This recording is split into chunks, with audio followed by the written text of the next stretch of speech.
She found his secret hidden phone and now she's quietly meeting a lawyer before he suspects a thing. She found a phone that was supposed to be lost. A phone her husband told her their 4-year-old daughter had misplaced years ago. A phone he said he reported to his job. Except it was never reported. And it was definitely not lost. It was hidden. Deliberately. Behind a toy shelf. In a basement he practically lives in.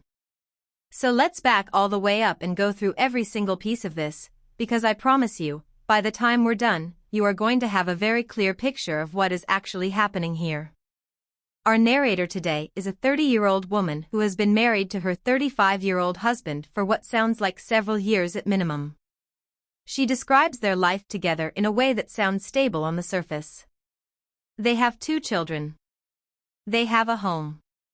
They have routines and shared responsibilities and all the outward markers of a functioning partnership. But underneath that surface, she has been carrying a quiet, persistent unease that she could not quite name until now. She was heavily pregnant during their most recent move, which meant he handled basically all of the packing and unpacking himself. Every box. Every shelf. Every hidden corner of that new house was arranged by his hands alone, while she was focused on growing a human being and trusting her husband to build their nest.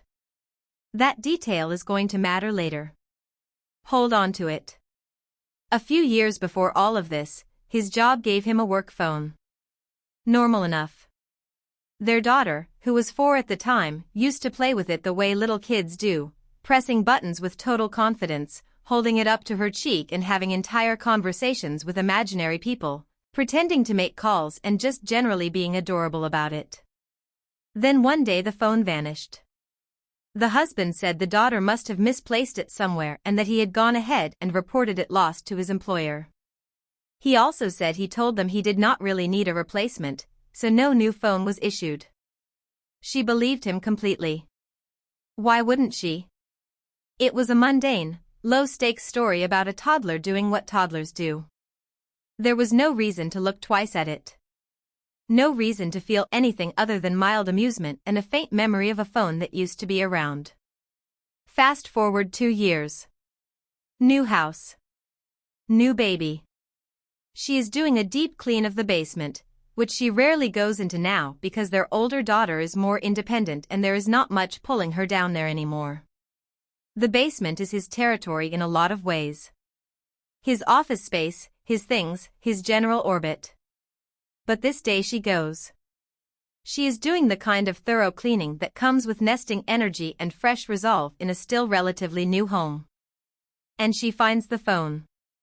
Not just sitting somewhere forgotten, the way an old charger or a stray toy might turn up behind something. Hidden. Tucked behind the toy shelf in a spot she describes as not looking accidental at all. Wedged back deliberately, flush against the wall, in the darkness of a corner that no one would naturally reach into. Because it was not accidental.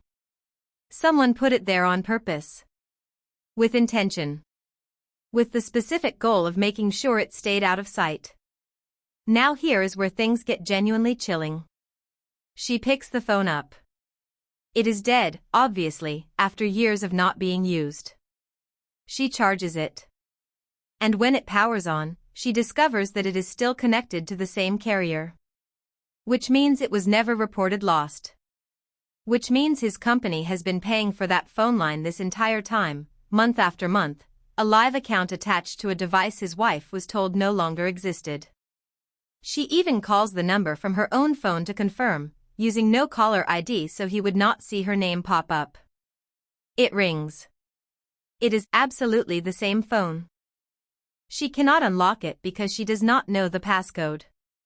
She is standing there in her own basement holding a device that belongs to her household, a phone paid for by her husband's employer, and she cannot get into it.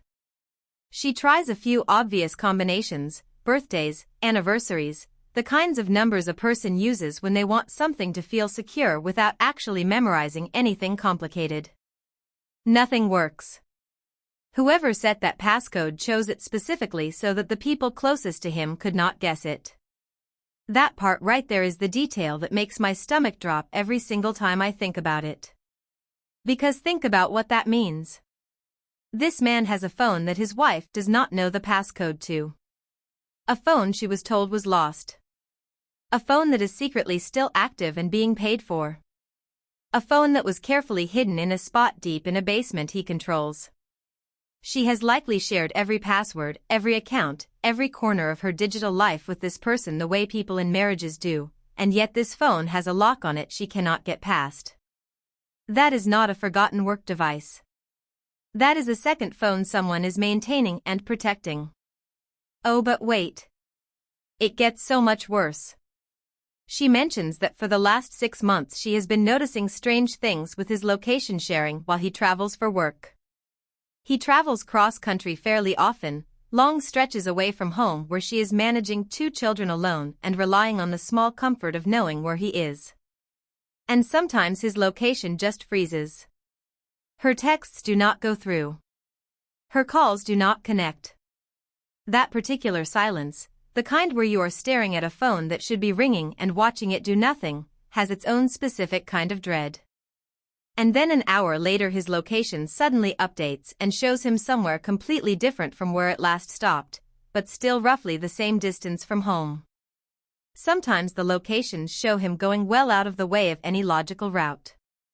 When she brings this up, he tells her it is because his phone switches carriers while traveling or that he has to manually reconnect and cannot do it while driving. The explanation arrives smoothly, the way practiced answers tend to. She wants to believe it. She tries to. She turns it over in her mind and looks for the angle where it makes sense. But she notices something critical. It does not happen when they travel together. Not once. His phone does not mysteriously lose signal and then jump locations when she is sitting right next to him in the passenger seat. She has made those same cross-country drives with him. She knows what the signal looks like. She knows which stretches of highway get spotty. The phone has never once gone dark beside her the way it goes dark when he is alone. Only when he is alone.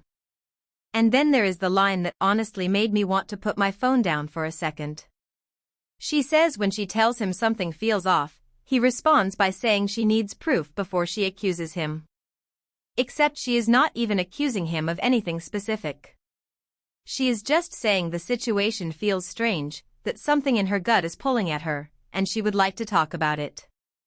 And he immediately goes to demanding proof. Which is a very interesting place for an innocent person to go. Innocent people tend to ask what is wrong. Guilty people tend to ask what you know. Here is what I think is happening, and it is not subtle. He is using that second phone when he is away. The location freezing is almost certainly him turning off location sharing, switching to the hidden phone, doing whatever he is doing, and then turning it back on when he is done. The hour gap between freeze and update is not a carrier issue. It is him living a different life for 60 minutes and then coming back. Now let us talk about the party, because this is where the story genuinely becomes something out of a thriller. She finds the phone the day they are hosting a small get-together for friends and family. Her husband has gone out to grab last-minute items. She has limited time, a ticking clock, and the kind of focused calm that only arrives when your instincts have completely taken over and there is no room left for second-guessing. She is smart about it. She lets the phone charge just enough to confirm it works, then her plan is to drain the battery and put it back exactly where she found it so he has no idea she was ever there. She even uses the flashlight trick to run the battery down faster. She photographs the phone carefully, making sure to capture the exact position and surroundings. She shows it to a trusted relative during the party itself, pulling them aside, speaking quietly, watching their face shift as they absorb what they are looking at. She is already thinking 3 steps ahead while simultaneously hosting a gathering and keeping her expression neutral. But here is the part that tells her everything she needs to know without a single word being spoken. When her husband gets back from the store, he almost immediately becomes very eager to go down to the basement. He says he needs to clean his office area before guests arrive. She had literally just cleaned the basement. He is a self-described minimalist. There is nothing down there to clean. She finds this suspicious but does not want to tip him off, so she lets him go alone, watching him disappear down the stairs with that particular tension of someone who has to act unbothered when everything inside them is screaming. 5 minutes later she goes downstairs with the kids. And he is not near the office at all. He is coming from the completely opposite side of the basement. Near the area where the toy shelf is. Where the phone was hidden. His face, she notes, carries that slightly too controlled expression of someone who just got a shock and is trying very hard to walk it off. He claims he rearranged things. Nothing was rearranged. He checked the hiding spot. The phone was not there. And he started looking for it. She is not overreacting. She is watching a man panic in real time without him knowing she is watching. She is holding a normal conversation, greeting guests, keeping the evening moving, and cataloging every single micro-expression on his face with the quiet precision of someone who has just had the fog lifted and can suddenly see everything in sharp focus. After the party she puts the phone back, but she places it slightly forward to make it look like maybe her daughter pushed it from behind. She is creating plausible deniability in case he checks. She is already thinking like someone who knows they are in a very delicate situation and cannot afford to make a single wrong move.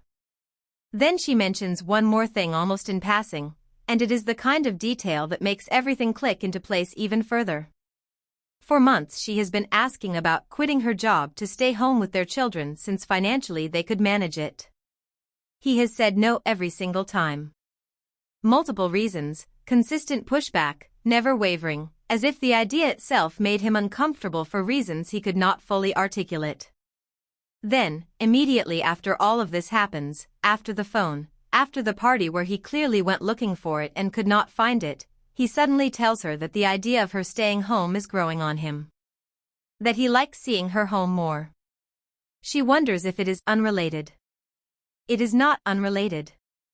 A man who suddenly realizes his wife is moving around the house more freely, going places she normally does not go, finding things he thought were safely hidden, does not want her going to a workplace every day where she has time alone to think, talk to people, consult a lawyer.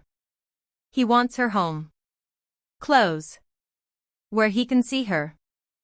The fact that she is already planning to speak with a lawyer before she confronts him directly tells me this woman is running on instinct that has not failed her once throughout this entire situation. She has done everything right. She did not blow up immediately. She did not give herself away.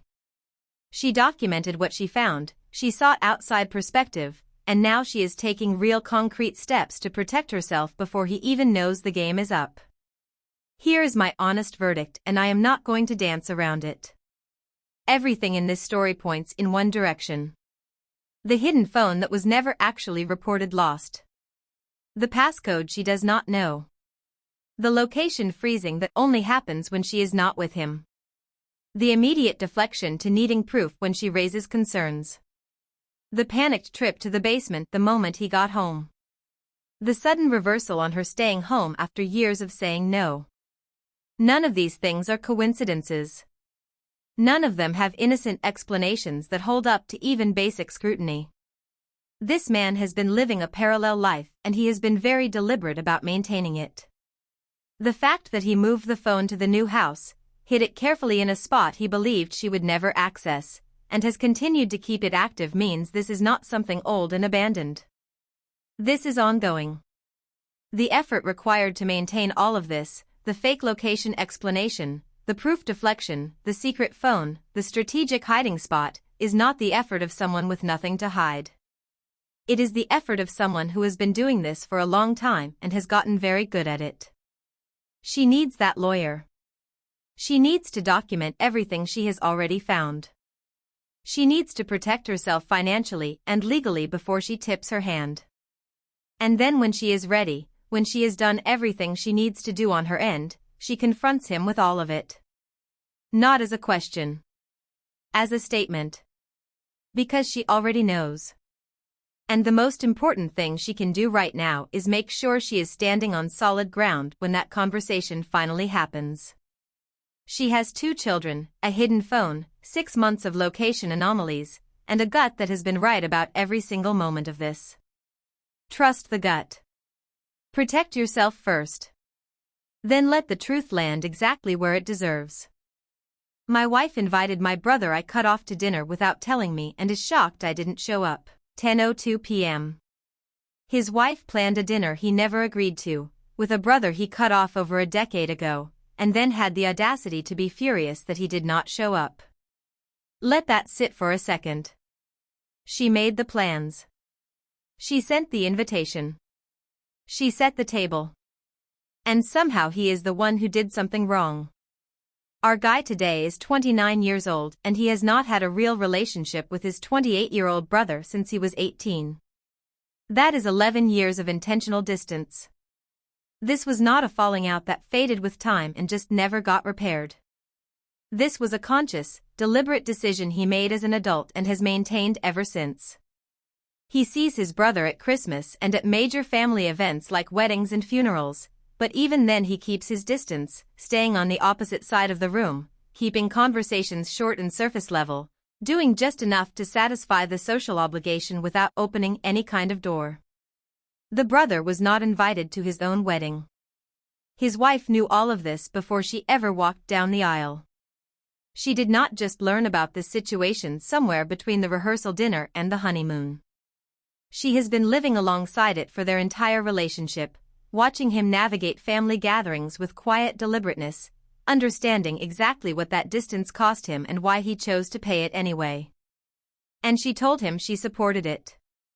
Then she pulled what he calls this stunt. And honestly, that is exactly the right word for it. So here is what happened. His parents mentioned in passing that his brother had started seeing someone.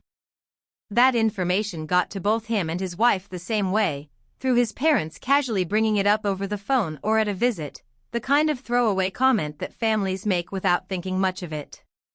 For him, that was just a piece of information. Noted, filed away, nothing actionable about it. For his wife, that apparently became an opportunity. Something shifted in her mind when she heard it. Maybe she pictured the new girlfriend, someone who had no history with any of this, walking into the family blind. Maybe she told herself she was being generous. Whatever the internal logic was, she decided entirely on her own, without consulting him, without even mentioning the idea to him while they were sitting on the couch that evening or eating breakfast the next morning, that it would be nice to have his brother and the new girlfriend over for dinner. Her reasoning was that it would be more low-key, a smaller setting, less pressure, a chance for the girlfriend to meet family since she has not met anyone yet. Warm lighting, a home-cooked meal, the illusion of normalcy. The gesture itself, divorced completely from the context of who this dinner was actually for, is something a thoughtful person would do. She was not being malicious. She genuinely seems to have thought this was a kind idea, the kind of thing you do when you want someone to feel welcomed and included. But here is the thing about good intentions. They do not automatically override the boundaries and decisions of the person whose life you are making choices about. She did not ask him. She did not float the idea over coffee and watch his face to see how he reacted. She did not say, "Hey, what would you think about having your brother over sometime," just to feel out the temperature. She made the plans and then informed him, presenting it as something that was already happening, already set in motion, already a commitment she had made on behalf of both of them. And she apparently expected him to show up anyway because she had already committed to it and did not want to be embarrassed. That is not kindness. That is someone deciding that their own comfort and their vision of how things should go matters more than their partner's clearly stated and long-held boundaries. He told her directly. He would not be coming to that dinner. He said it plainly, without drama, giving her the information she needed to either cancel the plans or proceed knowing exactly what the evening would look like. She heard him say it and she went ahead and hosted it anyway. And when he did not show up, she was furious. Not quietly disappointed, not gently hurt, but furious. She told him his brother's girlfriend was uncomfortable and awkward about the whole situation, that the empty chair in the room became the subject nobody could ignore, that the girlfriend kept looking around like she was missing part of the story. And she felt responsible for it. And she is right that she is responsible for it, just not in the way she means it. She created the awkward situation. She invited people into a dynamic she knew was fractured and complicated and then acted surprised when that fracture showed up in the room, pulling up its own chair at the table she set. Okay, I need to say this clearly. She knew. She has always known. This is not new information she stumbled across. Now here is the part that genuinely frustrated me. She tells him that his brother actually wanted to reconnect. That he showed up hoping they could move on and start repairing things. That he walked through the door that evening with something tender and cautious in him, some version of hope he had maybe been carrying around for a while, waiting for a moment like this one. And look, if that is true, it is genuinely a decent impulse from the brother. Wanting to repair something broken takes courage and it matters. But that does not mean it is her decision to make. Reconciliation between two people who have been estranged for over a decade is not something you can engineer over a dinner that one of them did not agree to attend. That is not how any of this works. She gave the brother false hope. She created an expectation of connection in a situation where she had absolutely no authority to do that, and when the reality of the evening collapsed under the weight of that false premise, everyone in the room felt it. When he pointed this out to her, she called him a dick. She said he put her on the spot. She said he turned things back on her very fast. And then, in what I think is the most revealing moment of the whole argument, she said she would never pull something as petty as what he did by not showing up. Petty. She called it petty. He told her in advance he was not coming. He was not being petty. He was holding a boundary he had spent 11 years building and maintaining for reasons she has always known about, reasons that did not disappear just because she decided to arrange furniture and cook a meal around them. Walking out of your own house to avoid someone you have consciously cut off is not petty. It is consistent. It is exactly what he told her he would do and exactly what she should have anticipated. He also made her a really sharp point. He asked her directly whether she would be okay with him inviting someone she does not get along with to dinner and only telling her after the plans were already made. She said he was not being fair. Which is a very creative way of saying no, obviously not, but I do not want to admit that because it undermines my entire position. Here is my read on the broader situation. This woman married someone who had a complicated estranged relationship with his sibling. She accepted that, supported it, and built a life with him inside that reality, learning the shape of it, understanding where the edges were. And somewhere along the way she decided she knew better. Maybe she thinks the estrangement is sad. Maybe she thinks time should have softened things by now, that 11 years is long enough for whatever happened to lose its sharpness. Maybe she genuinely just wanted to do something nice for her brother-in-law and the new woman in his life. But none of those motivations give her the right to unilaterally invite someone her husband has deliberately excluded from his life into their shared home without his consent. Good intentions without consent are still a violation of trust. There is also the detail he mentions at the end that is sitting in the background of all of this. He suspects she might be pregnant. Her sister apparently said something that pointed in that direction too. He is careful to say he is not sure, but the timing of all of this being extra tense, extra charged, with possible hormonal and emotional shifts happening on top of an already strained conflict, makes the whole thing feel heavier than it might otherwise. He is not using that as an excuse for her behavior. He is just noting that everything feels worse right now because the stakes feel higher, because the future suddenly feels closer and more real, and because navigating this conflict while also sitting with that uncertainty is exhausting in a way that is hard to put into words. And then he says something that I think is actually the most important line in the whole post. He says if she does this again, he will do the same thing. He will leave and come back when his brother is gone. And his wife knows this. She is sitting with that fact. My verdict here is simple and I am standing by it fully. He did nothing wrong. Not a single thing. He told his wife in advance that he would not attend. He did not blow up. He did not cause a scene. He did not storm in and create drama. He simply was not there, which is exactly what he said would happen. The person who caused the discomfort was the person who arranged the dinner without consent, not the person who held a boundary they had communicated clearly. His wife needs to sit with the fact that she overstepped in a significant way. Wanting to do something kind does not justify doing it at someone else's expense. She knew his position. She knew his history with his brother. She knew what she was doing when she made those plans. And choosing to do it anyway and then expecting him to fall in line because she had already committed to it is not the behavior of a supportive partner.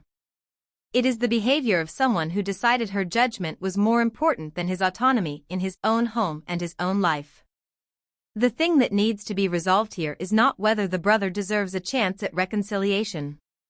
That is a separate conversation for another day, one that involves him choosing to have it, not being maneuvered into it over a dinner he did not agree to. The thing that needs to be resolved is whether his wife understands that she cannot make decisions like this for him. Because if she does not understand that, if she keeps framing his boundaries as pettiness and his consistency as unfairness, then they have a much bigger problem than one missed dinner. He held his ground. He was right to. And the next conversation they need to have is about what it actually means to respect a partner's limits, not just the limits you personally agree with. So drop a comment below telling me which story hit you harder today, and if you are not already subscribed and you got this far, go ahead and hit that like button and subscribe because there is plenty more where this came from.